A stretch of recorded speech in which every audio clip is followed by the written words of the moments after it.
So again, this is baskets, how to identify antique and quality handmade baskets. So we're just going to talk about a few basics, or not. There are three main types of baskets. You have baskets made with coils, twined, or woven baskets. They're usually woven in one of two styles. They're either a splint style made by weaving wider, flatter strips of wood, usually oak or ash, together.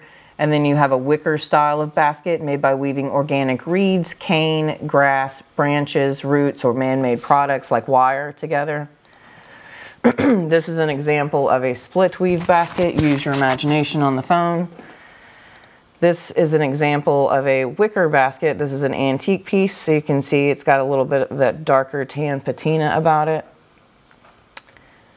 And then we're going to look at just basically how to identify or maybe tell how a basket might be older or antique.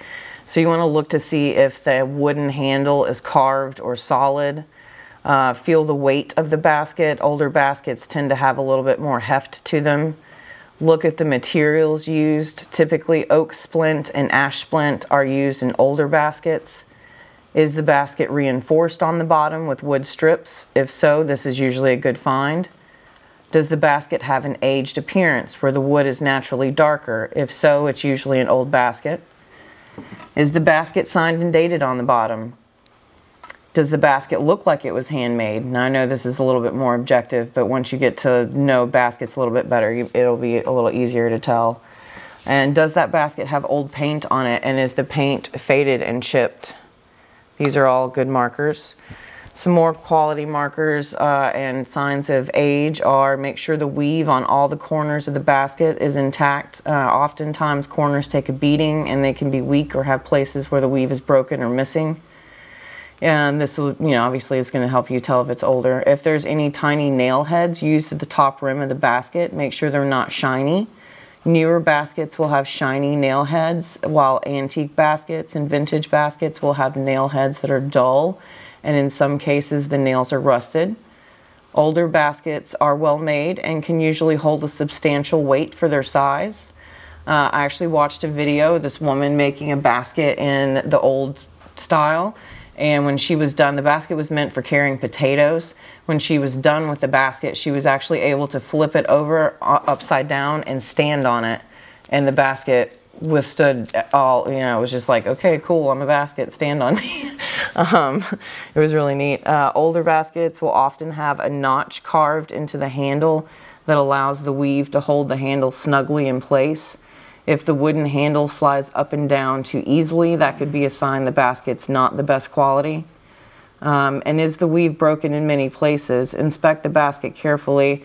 If there aren't too many serious broken sections, then you've got a better quality basket. That's more like if you're out shopping looking for a basket, when you want to look for the weave and inspect and make sure it's not broken a whole lot. And then this is just a good picture for you guys to see what it will look like, the oxidization that occurs in the wood. And this only happens after a certain period of time. So obviously like most anything, it can be faked, but usually if it's faked, you can tell. There will be other signs that will point you in the direction that it's fake, but this is what real patina will look like on the nails. And that usually is a process that takes at least like 50 years, 50 to 100 years or so. So you've got something that's at least 50 years old when you look at something like that. And that's pretty much it for today. I just wanted to give you guys a basic just to look out for with baskets. If you're out in a state and you see something that's got some of those markers, then you might know you have a better basket. You might want to set that one aside. And then here's my resources and references for this week's class. You guys are welcome to check these out. See all the different kinds of baskets out there. One of these is a really, really awesome, it's basically a PDF of this guy's research on like Native American, and then again those Welsh and English baskets from Scotland and Ireland, and it's a really neat resource. If it will pop up here, there we go. See, look how finely done this is. If I can get it to scroll over. So he tells you all about these nice leather baskets. This is a great egg basket with a lid, or I'm sorry, picnic basket with a lid. And some more miniature baskets. Anyway, this is a great resource to check for your basket designs. This basket right here sold for $4,000 to $6,000. Now that's a basket to look out for, right? So look out for that kind of stuff. The open work and the carved, so this has got a really wide wood brim on it. Okay, I think that's probably good for today.